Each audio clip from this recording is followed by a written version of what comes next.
This recipe is genius in so many ways. Start by folding the paper and twisting the ends to make paper boats. I like to use eco-friendly, home compostable baked paper. Flavour the rice with thick coconut cream, lime leaves, chilli, and finely grated lemongrass. Spread the rice into the base of the boats and bake for the most delicious golden crispy rice.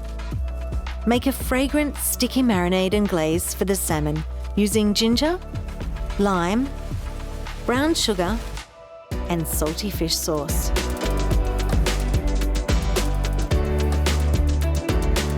Toss the salmon in the marinade and then place it on top of the golden rice. A quick flash in the oven. Add a few fresh and zesty toppings. And you have created the perfect parcel of deliciousness.